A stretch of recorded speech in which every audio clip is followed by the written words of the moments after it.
Hello, Leb Acholi, Nini. Welcome to Chaka Leb Acholi and Jacqueline Kang of Court. This is segment Mingo, Kwan Leb Acholi. Apo Amatek. Please join the live. Share with your friends on Facebook, YouTube, TikTok, Instagram, WhatsApp, on all of your platforms, please. Welcome, welcome. I will start reading in a minute or so. Please welcome. Invite your friends to join the live. Please watch along.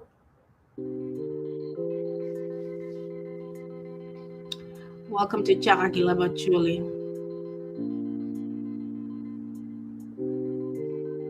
You can follow us on YouTube as Chaka Leb Acholi and also on Facebook as Chaka Leb Acholi.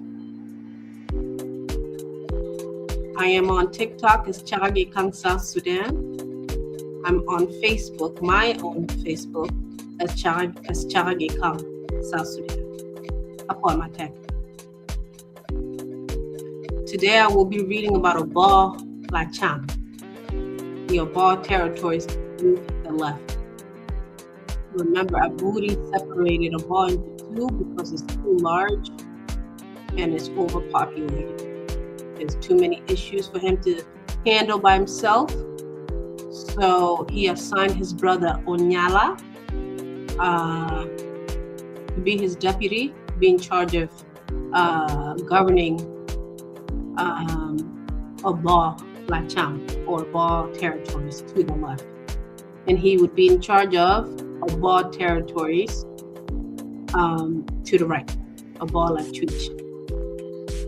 Okay, I'm not going to spend too much time on reflections. I concluded what I wanted to read so far about Obbo. There's a lot more details about Obbo in general that the writer will cover, but I'm going to skip that and go to Obbo Lacam today.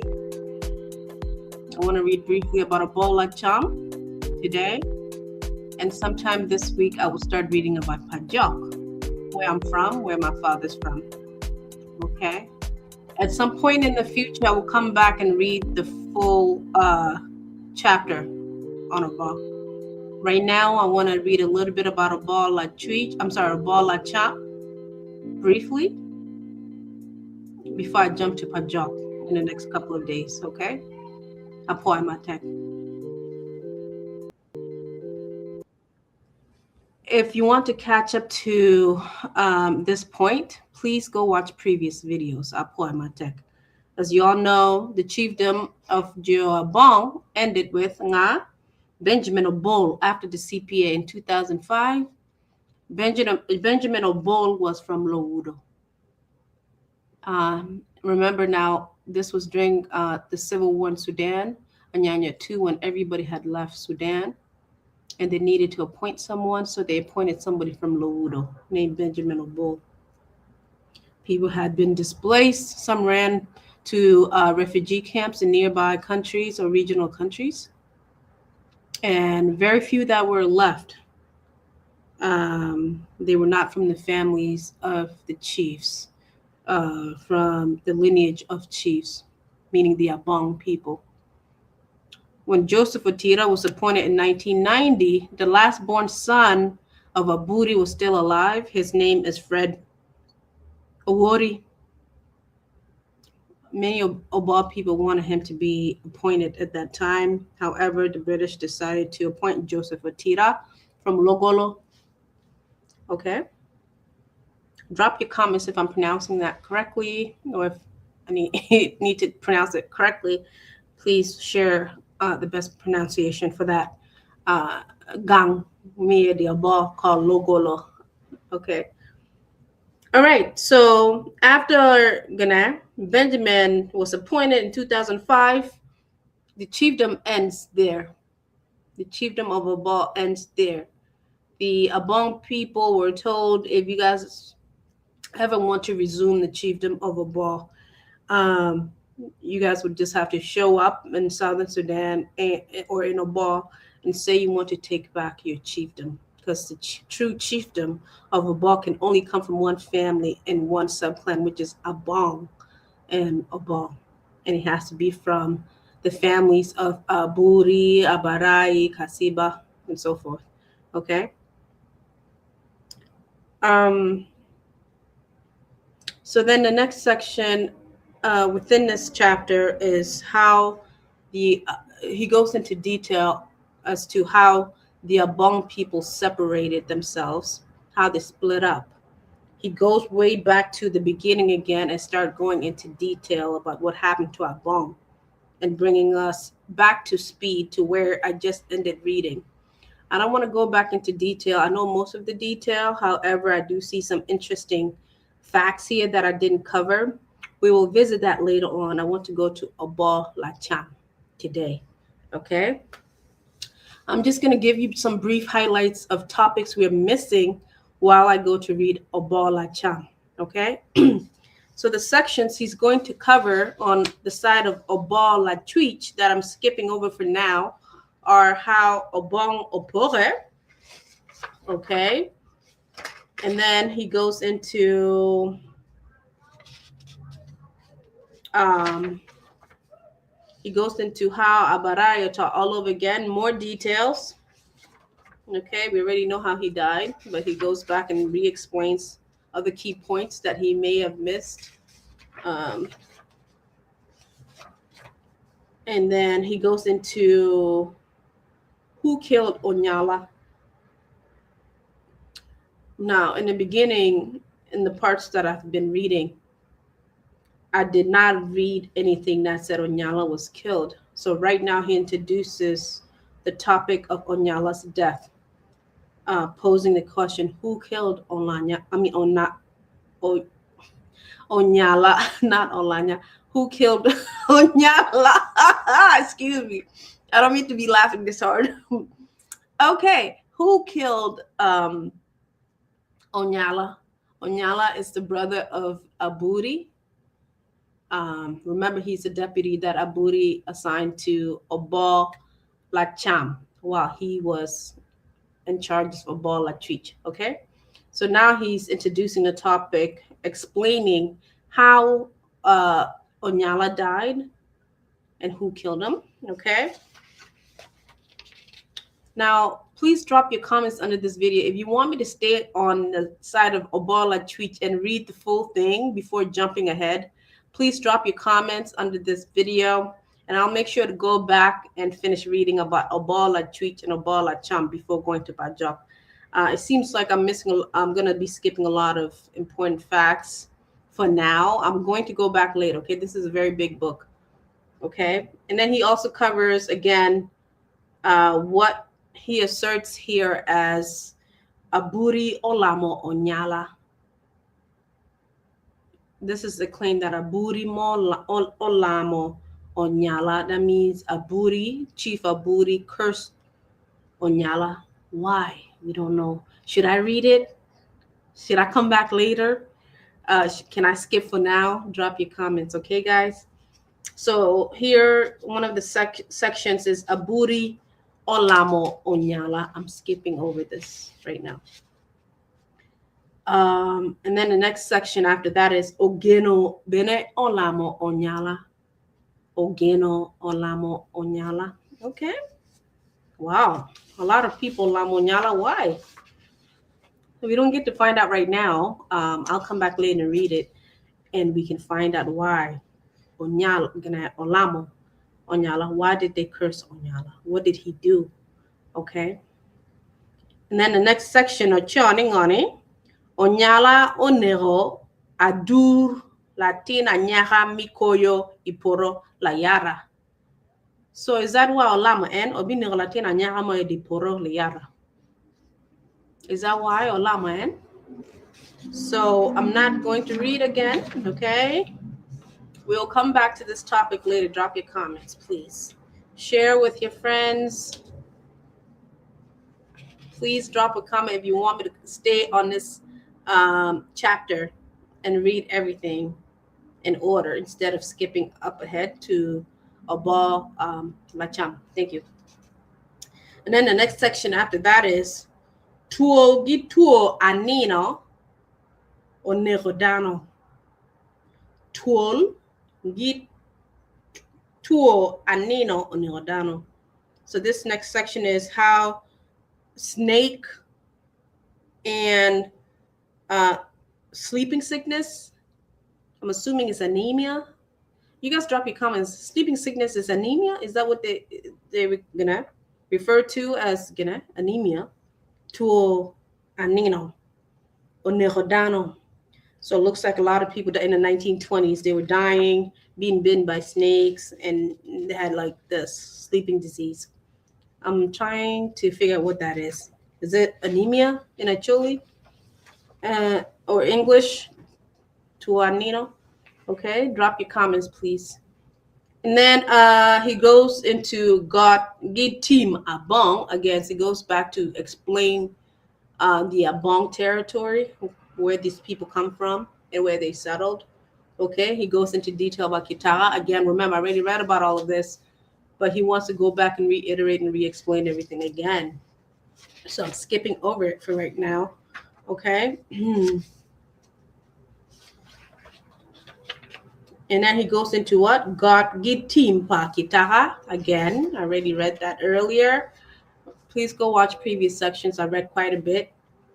And then he goes into what? Lowudo. I'm not sure if I covered Lowudo earlier. I don't in other sessions. Okay. I may want to read Lowudo, but not right now. Okay. I don't have much interest at the moment.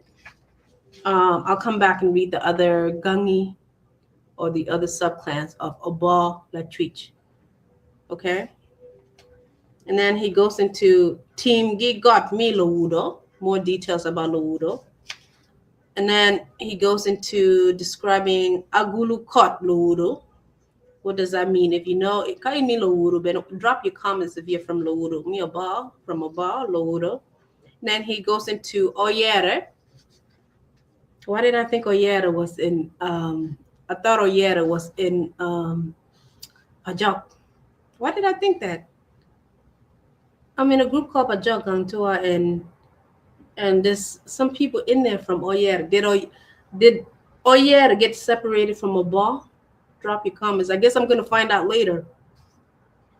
Did it get separated from Obbo or me? It get both your Pajok after morning. Is that what happened? Drop your comments. I know I'm going to come back to this later, okay? Since we're all learning together, I don't know if you know this information. Kindly drop your comments. I'll pour my text.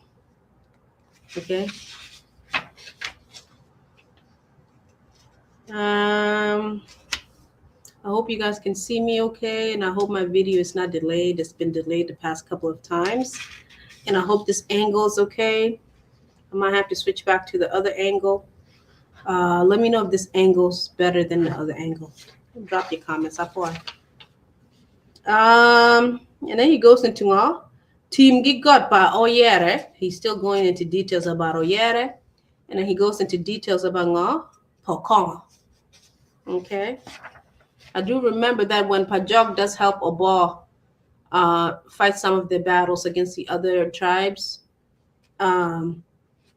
Obbo gives some part of Obbo to Pajok.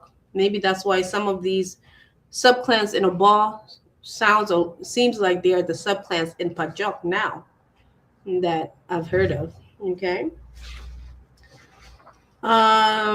Team Gigot Pokongo, Koyo, Lokomini. Okay, if you're from these places, drop your comments if you want me to go back. If you want me to go back and read about your subclan and where you come from, right now, drop your comments. Otherwise, I'll come back later. Okay.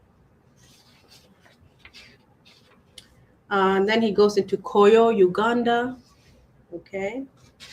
Some of these territories get split up between Southern Sudan and Uganda, or between the different subclans in Southern Sudan, or between the subclans in Uganda.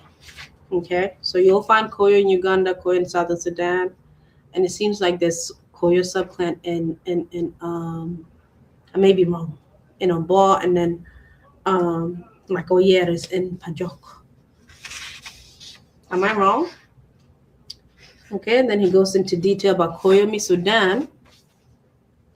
And then he goes in more detail about Dano or Dakpin Ite Godloti. We already talked about how the Obbo people moved around and ended up back in Loti. Okay, they went to Alia, they went to Lul, they went to Loti. Okay, they kept moving around.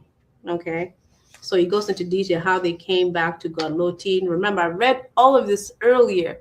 He just wants to go back and re-explain everything in detail. It seems like he's getting more information and he's adding to this section. Okay.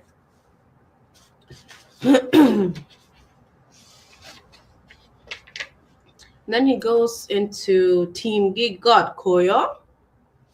Okay, I read some of that earlier. And then he goes into Mono Dahodano Iwi Godloti Pilokom to Anino.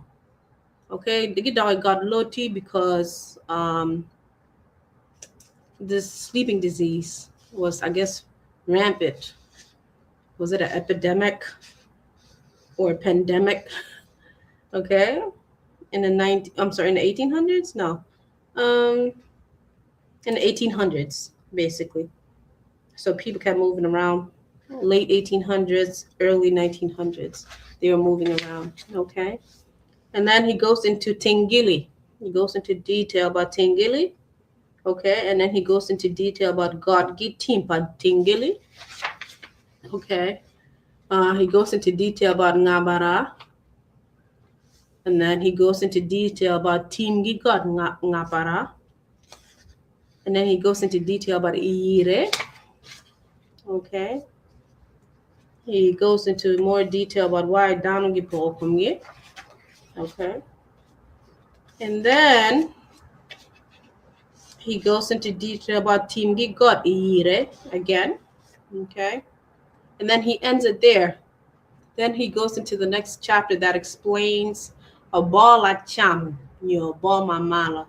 That's what I want to get to today, okay? It took me about 17 to 20 minutes to get to this point, but now we know what we're missing for now, what I'm going to have to go back to and read later in detail.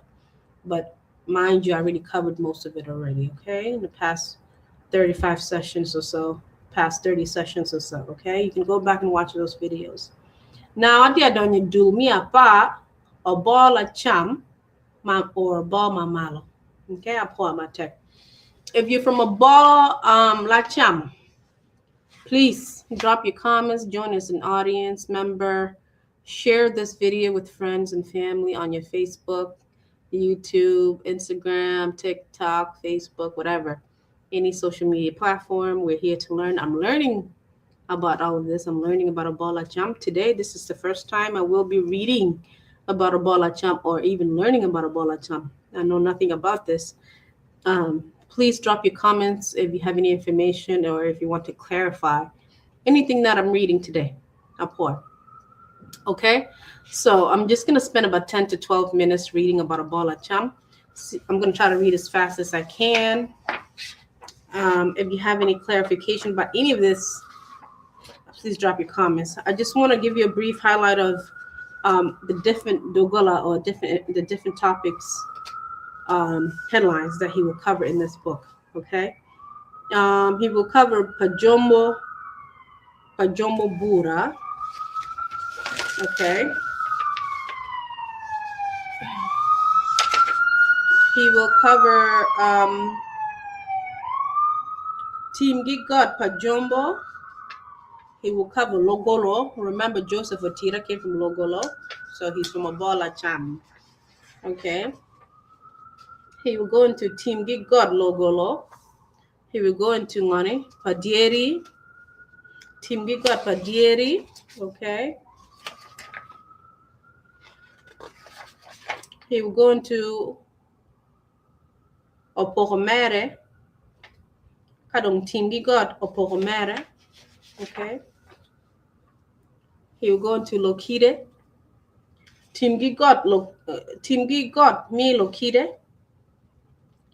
And then he goes into Pingodano Mao Bino Giwara Oponyo Leb Acholi Yot, explaining why they all learn Leb Acholi fast. It sounds like Jolo Kide, Munu Jolo Tugo, Logo Leblo Tugo. How did they learn Leb Acholi fast? Okay.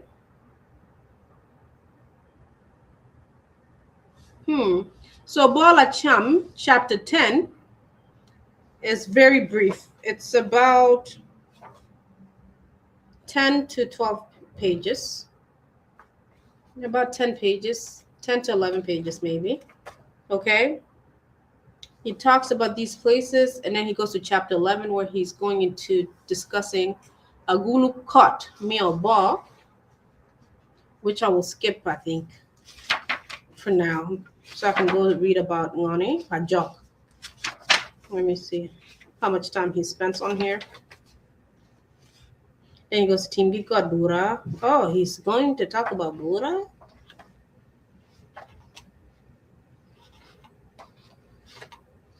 Okay, Pajok will be Ngani, chapter 12. Okay, let me read really fast. Let me read about chapter 10. Do me apa Obbo Lacam as fast as I can before we get to Pajok in the next couple of days. And Apoa Matek, we'll leave your comments. Please share. Apoa. Okay. Lachojo choni ngani. Do me apa Obbo Lacam yo Obbo Malo. Obbo Lacam yo Obbo Mamalo kono tie idok uri matino a beach kidman. Pajombo, Logolo, Padieri, Opokomere, Gilo Kide. Mi konyo wan wek wan nyang mabe, ikom dok uri megi, atamani, bedo bem total, kawan neno gin, gi achel. Okay? Pajomo. Gang pajomo tie dok uri matina dek, mana ye pajomo bura, pajomo kui, gi paliech. Kid gin duju obino gi kabedo ma parapat kid ma wabinana pinkan. Okay? Pajomo bura. Wabedo kaneno ipot warga ma okara ngej ma wacho ni dano mi ario ma odonyo ilobo mi obo aye jo pajomo gi pokongo. Okay? Jo pajomo bura obino gi lobo lango. Wow. If you're from Pajomo Bura, you guys come from Langomi, Uganda. Okay? Ladira Gora ye mao kelo luak mi Bura gi Uganda. Gino pore wahagi omega. Gi mao gi omega gi ma odonga ngej. Pilokom laro diengi pawunge. Ma agoro oneno ni lok odoko tek. Enotamon mi weho omegi mere ilobo lango. Okay, I hope I'm not delayed. Endong o chaka wood gi dano ma miro lobo kore. Gino woro makun gin dok kwere yotung Sudan. Luakpa goro o woro gi du diangi, romi, wagi diri mapola ta. Ento omego pa goro modong ilobo lango, twingi pe obero yom ikom jobura. Pien gin o kwanyo diangi mapol, magin oringo kwere waho Sudan. Pe piman keken, gin bene o kelo bul ker maribo jo pajomo bura gilango. Okay. Majo pajomo o ki e te got ayiba, gino nongo, pengeo kama dano mi obonyo dano mi pajok tie iya. Okay. Gindong o gero ite got man, ma kun gin bene, tamo gina ye dano mi achiel, mi bino ingoman. Ikarama chon dano maro dwa alibo totual ma inongo wigang achiel mi achuli chiro kadwa alibo itima chunye oyero pien mwaka macha tima pol pere gi wegine ento jopa jok omar dwa alibo ite got ayiba okay tie nino mo achiel jopa jok ochiro gi dwa alibo megi ite got ayiba ikare ma gino o kuno ada gino orware kom jopa jomo dano mi pa jok onongo bene pengeo ni dano tie ite got ayiba pien kare gi kare gin bino idwa kanye chi gin pe nongo ngat mo malu dir pa jok oneno luak dano man gile megi gin dong openyo ruod megi ma giluongo ni ruod agoro ka dano man twero chiro kwedgi pajo ento ruod agoro kwero wuot gi dano mi pajok pilok ario mi achiel pien ruod nongo ni ngoma tie ite gora yiba obedo ngoma be mi pur pepi man keken ngoman bene onongo be mi ka chum pale kakum mi ario ma ruod agoro okwero chiri pajok aye ni eno woro gi kidikot wa gi bul ke mere piman en pe miro biro ite loch pa ruod kot mokene lotino pa jok ma neno ni ruod agoro mi bura okwero wuot kwedgi gin bene pe odio en dano mi pa jok dong owero luak pa ruod agoro ite got ayiba okay inge moka manok la dit achura ma obedo okeyo mi bura okelo dwan ma pire tek bot jo pajomo bura okay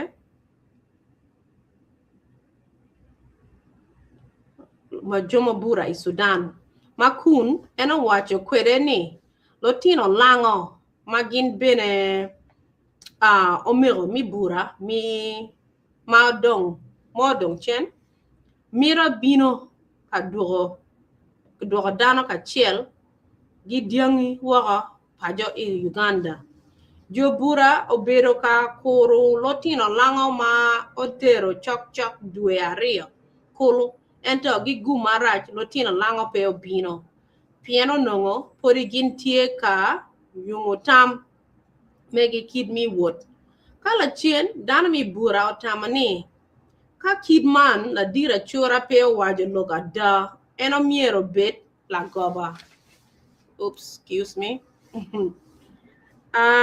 dano mi bura maneno ni lotino lango dong pe obino kid ma achura wajo ada gino dok kabedo ata ma wigi wil wahoni lo mokene dong pere ma wabineno ya nyim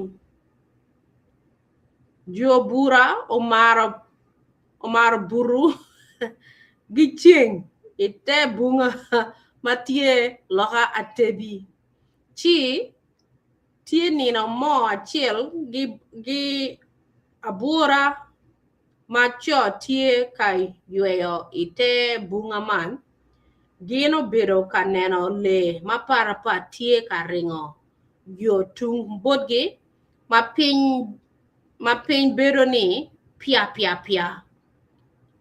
otuongo bene ring manungo piny bed ni dir what are you talking about anyway dana mi bura na Latino langa dong gibino ko so they stayed okay naka jui Leb Acholi le gi otunga what is that drop your comments le gi otungo katie ka ngwech kidman dana tamachut ni le mokena maduong o madongo chalo liech nyo jubi no tie kabino ikarama cho oneno le ki atuongo sorry mapol tie karingo kidman gino choyo dano ochoyo dano duchu manino omaka wangi ka gino karo loga atebi bodmon gilotino mangat achiel donyo I ot kwanyo tungi tonge gi kuot mikur gin ango matie kabino mikur gi ango matie kabino manok kany manok kany nyo manok kanye cho oteno kumgi ikom gang kakuru gin matie kabino macho bero chok wang chawa abong ngwen okay imi wo la chen chogi awobe otamni kakid manen chalo gin mo marach pere piman dana duchu odonyo ot kaburo e kare macho mon gilotino tie kanino jolango obino orumugin gi ko gweno manino onongo mit chalo pikado anyeri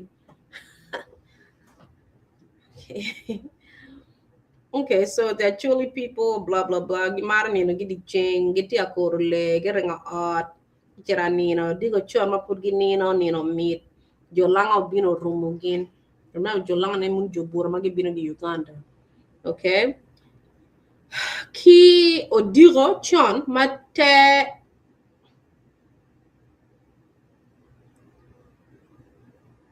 mate piny okwara mate piny okwara langi ochoro ikom pajomo mate atum gero ngom manongo piny bero ni nyim I don't know if I'm saying it right okay ikar majo pajomo nena ni langi dong obino maraj gin otoro nge gang wek mon gilotino oringi pajok jobura onongo tie gi le mapol ma mon gilotino pe twero goyo tegi dichu piman mon gilotino okwanyo teng le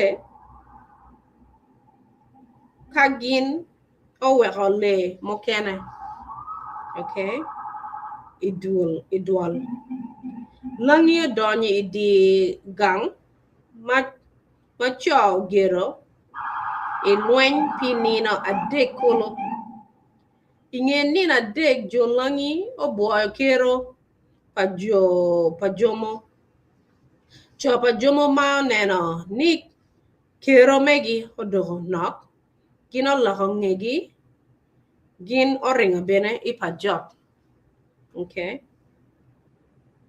so gibino ka attack jo pajomo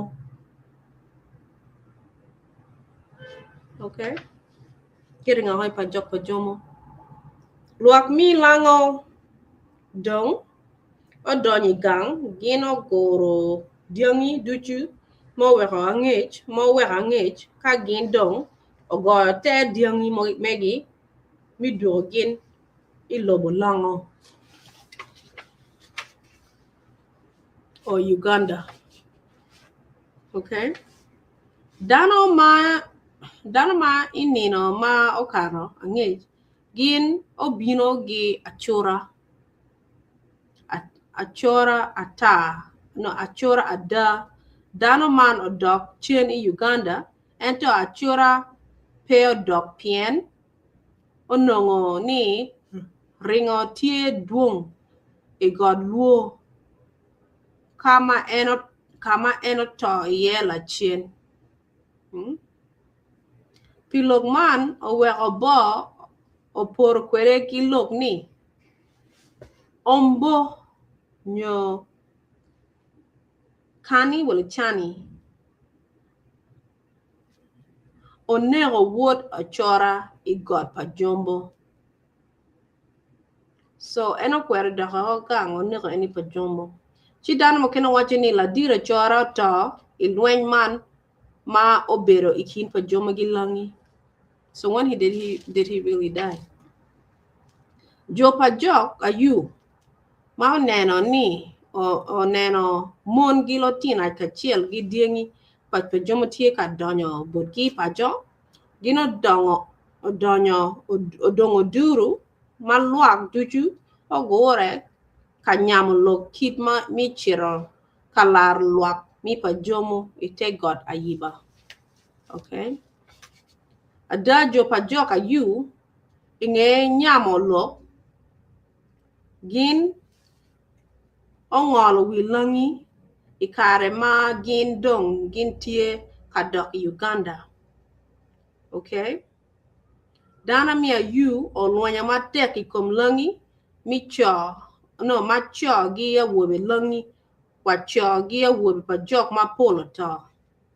Okay, ilwany man ento pa jok onongo tie gi kula madit ma loyo kula pa lango. Piman oweko pa jok obuoyo jo lango gino riemo langi ka gin oduoko diengi pa jomo duchu bodgi. Wow, pa jok defeated langi they ran ka konyo gi konyo jo pa jomo. Okay, inge man road ochieng lo kwor moy mi pa jok okero luak mi pa jomo ite loj mere chi road ochieng ma oneno ni road agoro mi pa jomo bene tie gi kirikot wagi bulke roro ching dong otamni ka kid man rora goro pe tuere bedo ite loch mere en dong omio rora goro obed ruot pa jo pa itenge gi pa jombo. Jo pa itenge bene pe okwer lo pa ruot oching. Okay, Pimano weka luak mi pa itenge duju dok ite loch pa ruot mi pa jombo. Okay, ento inyi miol luak mi pa itenge bod ruot agoro roro ching olungo gin duju kachiel ka ochiko bod gini wala lok matek ni lotina pa jomo gi lotina mi pa itenge miero gino keri I wigi ne gin dana chiel nyo meo. Okay, piman nyomo miero bene peo time ikingi ento ka latin pa itenge oto weho daho latin po jomo tuero donyo I ot tuero loyo ne chalo daho pa omine ka latin po jomo bene oto oweka daho latin pa itenge bene tuero donyo I wiye. Okay, mapori pe otero kare mapo jo pa jok obino gi peny boruor agoro magin owacho kwere bore ni kin ma wan pa jok dong wakonyo un ki iching jo lango wamir ni in ruor agoro miri ichul wan gi lotina nyira abiro ruor agoro mo unyo logman eno penyo luak mi pa jok ka en tuero chulo gen gi diengi abiro kawang anyira abiro ento jo pa jok kwer tampa ruor agoro woko. Okay, kid ma lok dong odoko tek ruor cheng gi ruor agoro gino bero peny ka gibero piny kengi ka nyamo lok man ruor mi pa jomo wajo ni wala wajo bod ruor ocheng ni kid ma luak meri pe miro diang abiro andong abi mio team mewa magi lungo team ayuma bot pa jok ka eno mere gi lok ni timan miero ori pa jok gi pa jomo. Okay, ruoro ching okwanyo lok man ochwalo bud luak mere min nongo tamgi gin tamo gitami ye nining dano mi pa jok duju ochaka tamo ochaka tamo wala chaka tam paruora goro eto jo pa jomo kari bet gino mio team man bot pa jok wanongo ni gin pori bene tie gi twero manok ikom team man. Why? Pieni kara midwa jo pa jok pe twero lamo team man gin kengi atin ja pa jomo bura miro o mi la mere wek ra pe ngol dano pien kala tin pa jok ma lamo team man en kene chile twero romodano idwa. Okay, lo diro bo obiro kawaje borani e achiri mi ayup mi lok mi timan jo pa jok obiro ka lobul lo kid ma jo pura chira ento inge moha manok gi dit twin pa jok gin orweo dwa ayuma la bong penyo la gi bot latin pa jomo ikar ma dano chiro idwa le tim oniro dano ma pol mada maluak mi pa jok dong o chaka koroni tim ma dong oniro wan ma loyo we dano ma jo langi oniro ikar ma wabero ka lwen kwedge. Okay, magi wunyo loko waja ni mir poli jo pa jomo mir gi lam team before we chira hunting ye kare ni omiyo bu gi wunyo loko gino nego gen chira hunting di team yo nego gino wa. Timando miero ochak nyinge ni oloyo lweny man bene nyuru bodwa kid ma team ayuma teen odogo team oloyo lweny. Oh, that makes sense. If you guys know about oloyo lweny, drop your comments. I wouldn't about oloyo lweny, but I didn't know, the significance or even the story behind it. Okay, man ngange ping ochak nying team ene ngo oloyo lweny. Okay, mapori pe otero moha mapol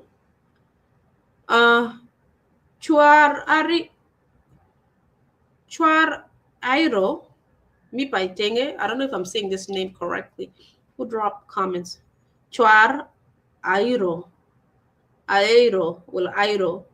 mi paitenge otawaga lo diro kahadong obero kawajani ruot oching ochikoni kala chio mi paitenge oto mir latin mi pajomo odon bodago e ot. Okay, adalo diro kaha wero latin la chio achiel mi pajomo donye iwi aero. Okay, so chua aero netido dago mi paitenge chwara to o wero la chio pajomo mo donyo do chwara after chwara to. Okay,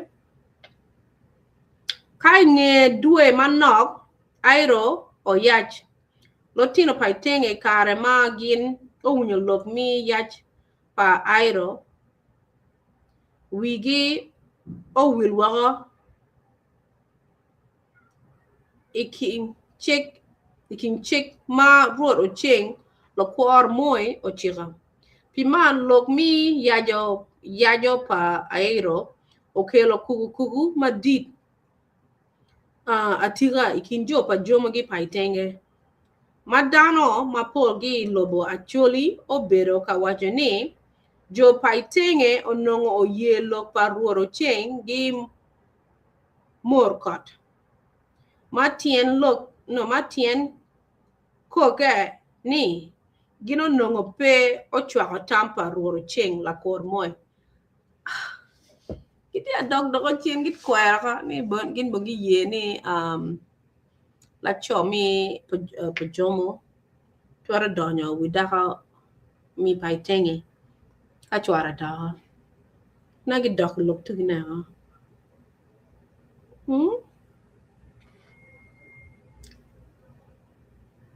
okay ningo lok mi ya jo pa iro mano weho nino mo achiel latin pa jok oturo goro diongi palatin pa jombo ma en miron ni diongi man wek ochul tim marach malatin pa jomo otimo ikom la mingi madaho tugi latin jo pa jomo mo neno ni dano tie ka donyo idwal diang nyero kwany atero gi atum ka ochielo kwede dano man I atingili ka oporo piny oto woko chut wow sentence latin pa jomo nongo pe ngeo ni mana ye latin mi pa jok matie ka kwalo diengi mere pien ikare cha kwa mi diengi onongo tie pol ikindano ma inongo ni dano mo kene bene bino gi woko ka kwalo diengi manok kany telemita okok luak mi pa jok gi pa jomo ducho gore komgi maparpat ka gino chako chobo komgi lueny mano biro what is this word obero concho wala concho I don't know what that means concho we'll drop comments to Kungio Matien look ni will dano mauto ilueny man obero marom inge ni na dek mal lubu lueny man luak mi pa jomo tamo mi dok wako chien yobo gin oguro komgi ka gimaho yo ma dok ite got ayiba mana ye gin ma weko jo pa jomo odok kwere ilobo mi obo jopa jomo ma odok obo gin pe donyo ite loch pa ruot kasiba ruot mi obo gino gak ite loch pa ruot megi ma nyinge agoro muni mi Britain ma onongo gino loyo lobo Sudan openyo ruot kasiba gi ruot agoro ni gin miero obed kachiel chalo omego kari bed ng'at man loyo kome kene okay ruot kasiba gi ruot agoro peo kwer tampa la loch mi Britain ma weko bedo odogo yot potke okay they agreed to be together when the British came pajomo kwe obino gi bilinyang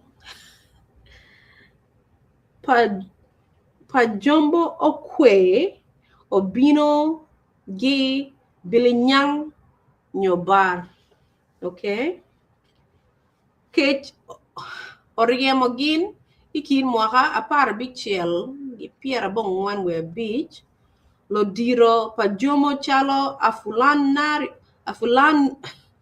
afulanario kira nying moko jone Jesus Christ chalo afulanario owacho bora ni imwaga apar bichiel gi piera bongwan we beach ke jopur marach ilobo ba mamon cho gi lotino to maduong la di olwedo aye ma nongo loyo dano mi pajomo okwe ikare ma gin pori tie ilobo ba man jomo bin gi ba jo pajomo ini gi bin gi ba okay en olwedo ma oneno ni luak mere tie ka to madungi cage o kwanyo luak ka gino chako wood makun gin dok kwere yo tung poro cheng jopa jomo kui o wor chok chok nina dik ka gino o e panyi kwara okay nen chalo dana mi pa jomo kui o nongo dana mi panyi kwara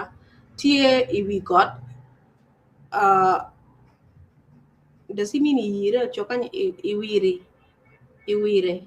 iwire gindong o gon kany pi dwe manok chi kar maruot o luero o neno ni luak dong o ywe oromo eno wajo ni gin miero o mere gi wuot anyim ki dana mo kene o kwero lupa ruot o luero gin o dong e goloba man bene nyuru bodwani kidma o nyuru bodwa kidma o wego pa jomo tintie e galoba panyikwara okay ruot olwero maneno ni dana mokene dong o kwero wuot anyim wo eno kwanyo luak mokene magin podi miro wuot anyim ka gino chiro e got pakwa ayiba wandong pe wang'eyo ka dana mi pa jomo bura ma kwango o e got pakwa nyo dana mi pa jomo okwi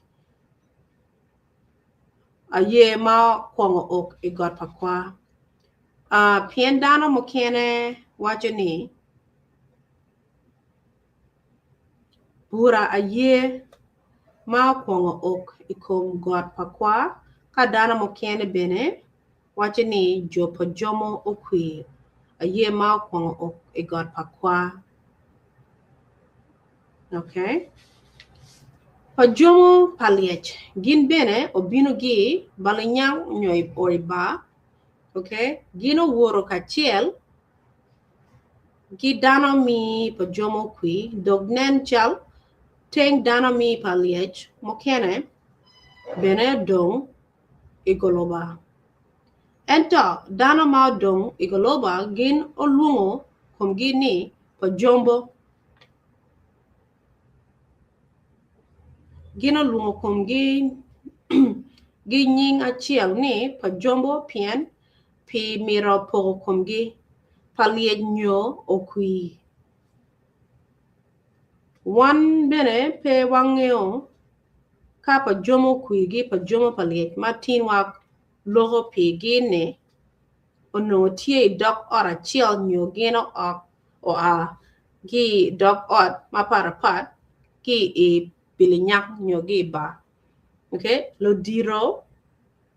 diro waje borani lo tina nyira gi lo tina wobe mi paliech pe nyome gi lo tina nyira nyo lo tina wobe mi bura gin ma we lo tina paliech gi lo tina bura pe nyome wan pe wangio ento wan yang mabe ni jo bura obino gi lango Uganda ka jo paliech kono obino gi bilinyang o bar okay ka dok ot man ario ki kabero maparapat chi kinango ma weko gin pe nyome ikinge if you know please drop your comments ka in me a bar pajomo bura nyokui jo paliech pinga unyome ko if you came from different places a child from Uganda child from ba ubiro ka chele panyikwara but pinga unyome ka pin ubi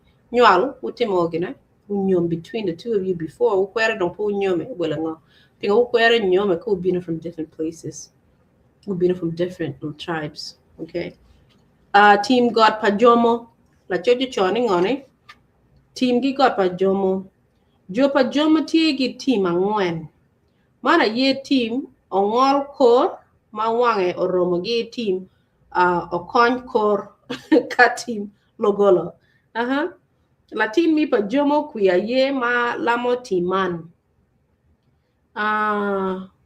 won team ogol kor mi achiela ye la dit olwero inge topa olwero dana beach ma pe wange nyingi obedo kalamo tim ngol kor gi kagi inge dano man a beach la dit itingo wi odogo won tim la dit itingo wi odogo won tim nge topa itingo wi wore magi lungo lo pit odogo odogo won ke no odogo won tim I'm sorry wa team en lo pira ye ma pori tie won team ongol ko okay team pa jomo mi aria ye team okon kor ma wang romo mere tie ma wang romo mere tie ki team ongol kor I don't know what he's saying here team akidi team bongwon team bongwan team jum gi team oloyo lweny ka team mi adek aye team amoyo tonga ma wange oromo gi team logolo team chiri team okonkor team bongwan got achombo gi wang lobuchu team mi angwen aye team pakwa ma wange oromo gi team marigala ma en bene team magui team oburo nyo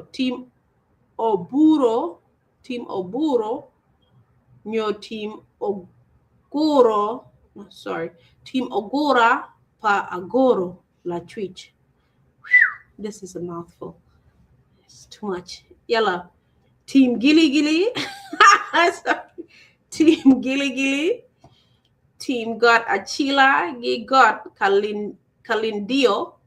kalindio pa jo panikwara dong team okonkor team amoyo tonga gi team pakwa la dit John Ochano ga aye malamo en bene ma royal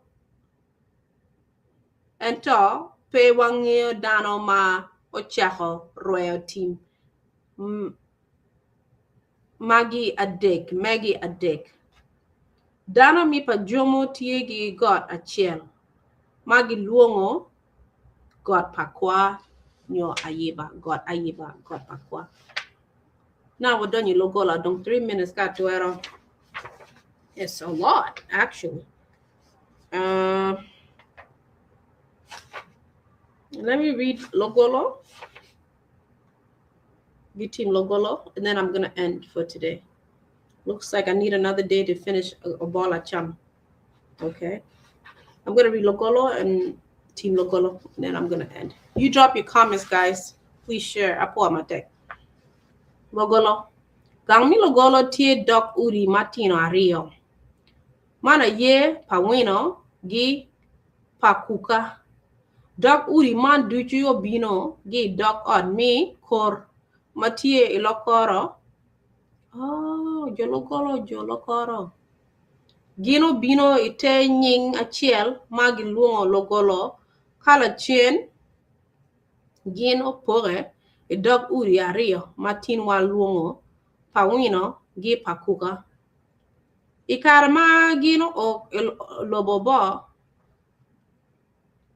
okay sorry walungo gin gumuni karma gi o lobobo kadong la dit oyoko aye okelo luak mi logolo gi lobo li full en bena woro gi lotino awobe mere ario magi luongo okuka gin gi owino obedo latin kayo pa ayoka ka akuka o lobo inge owino wan bene pa wangeo ka akuka gi owino min gi tie achiel nyoma parapat ento gin ma wangeo ayeni lotin ario man duchu won gi tie achiel okay latin ayoka oweko lobo mi lokoro gi luak mere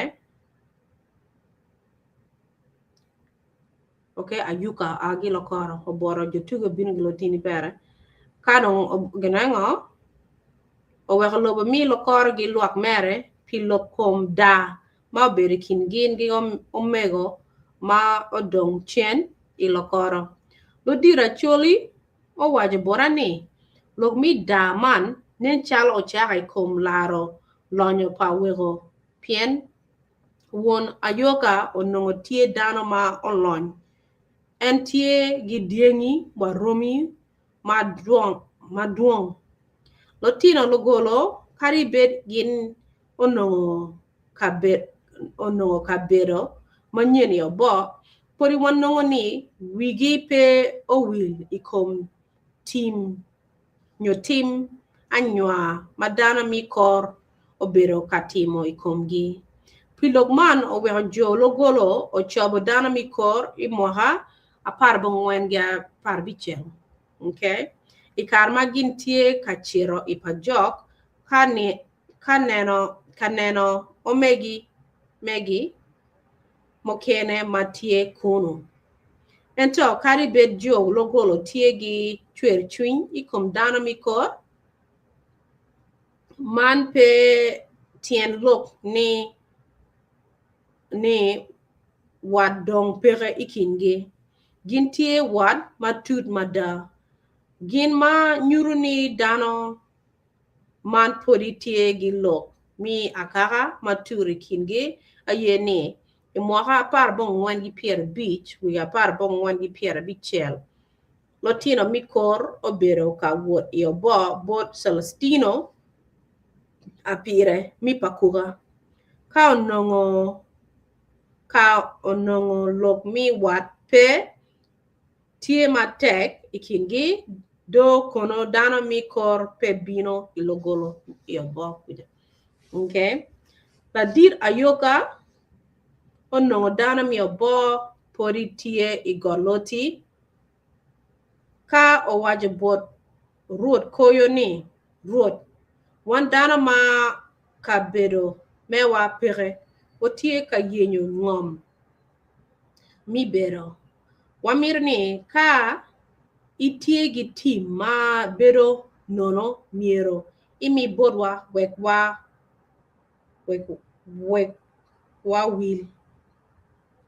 wil okay ruot koyo ma winyo kit man eno kwanyo timegi achiel ocharo bodjo logolo kadano dong kadano dong ochako nying tim man ni tim logolo wan bene pawang'iyo ka dano mi nyokoyo chon gi chon onongo lungo tim man gi nying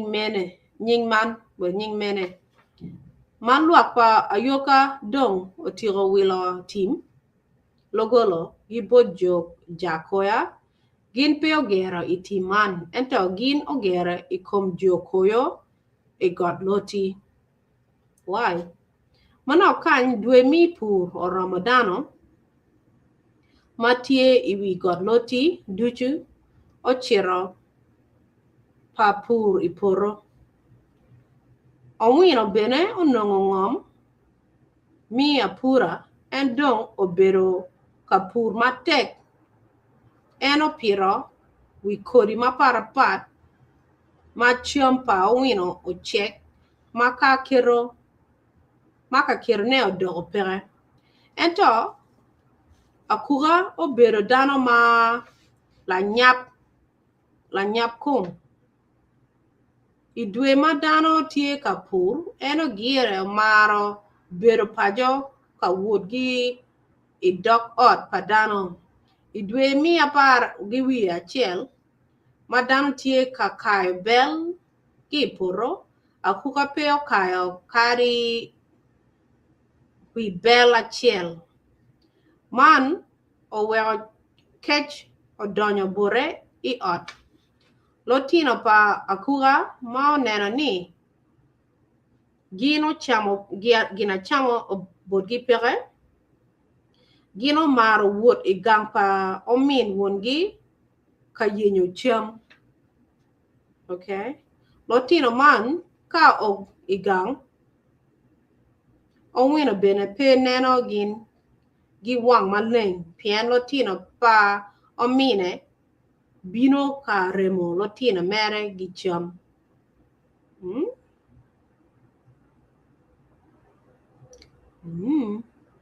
okay tieni na ma chielo wino donyo I ot ma lotino mere gi lotino pa omine tie I kacham oriemo lotino pa omine wa gi dak kuon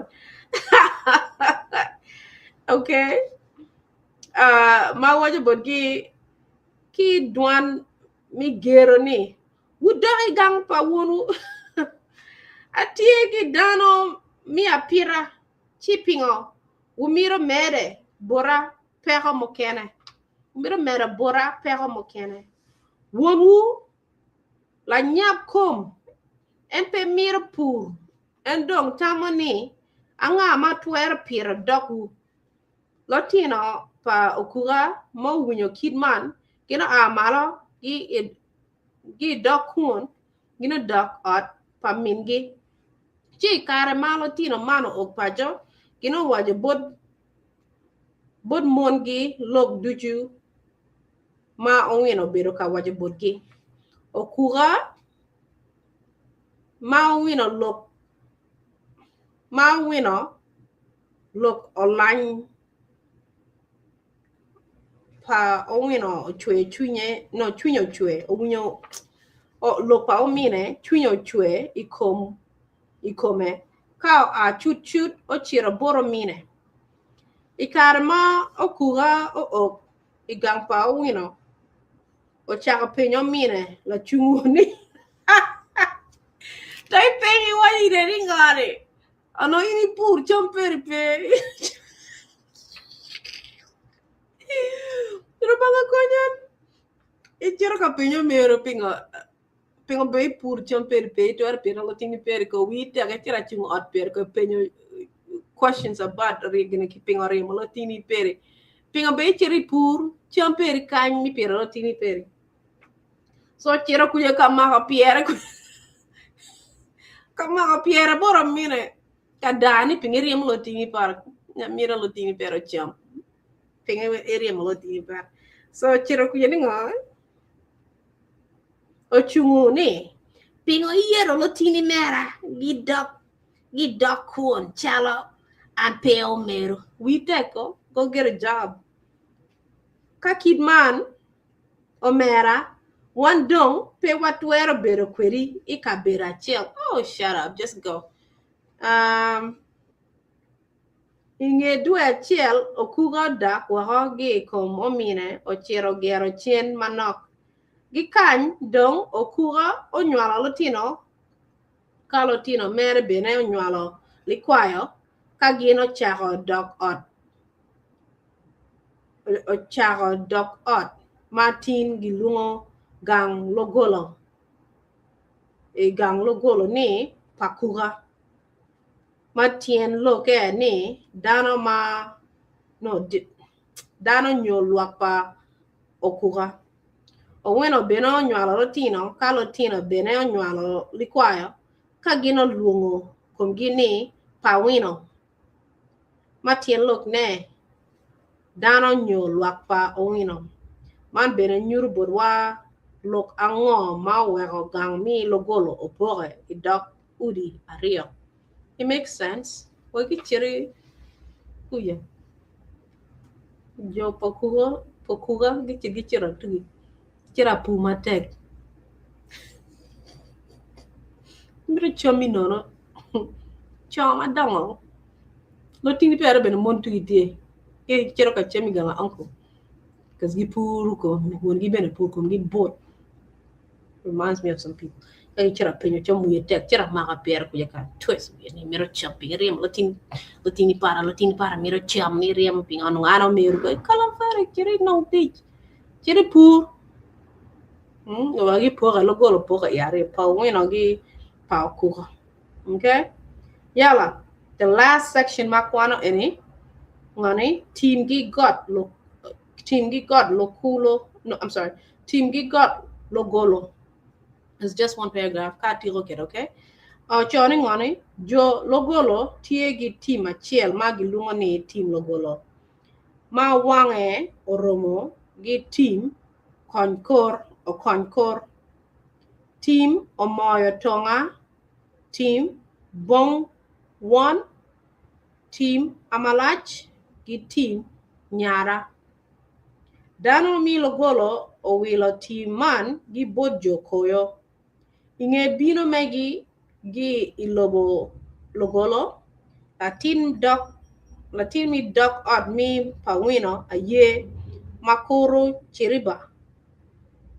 Okay? Mi timan.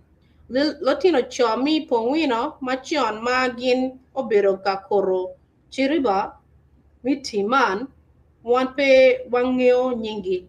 Ento dano ma lamo dok royal team logolo in Muhammad. Madano ngeo ena ye Samuel Tequaro. Dano mi logolo bene tiegi jok achiel keken mana ye jok agor or jok agor who will drop your comments. Okay, ento gin piregi got. I don't know what he's saying here. Okay, anabora kan no cha digi. I till the rest of Obbo Lacam. It's only I don't get on it 5 pages. 5 pages digi until look me Obbo Lacam. Kadong adonyo keregina. The next couple of days adonyo kakwana pajok. I want to finish Obbo Lacam. It's very brief, 5 more pages or so. There's another section right after that about Obbo Lacam. I'm not sure if I want to cover it, but I will see. Tomorrow at least I'll cover the bulk of Obbo Lacam. Okay? So guys, I'm not gonna drop an English commentary because it's so long. This recording is very long. This live is very long. Okay, Apoa Matek, if you're watching, please watch all the way through if you want to learn something. I don't mean I tell Aponya. Okay, mana ne dan bir ka gor kanjo langi gibino gi Uganda.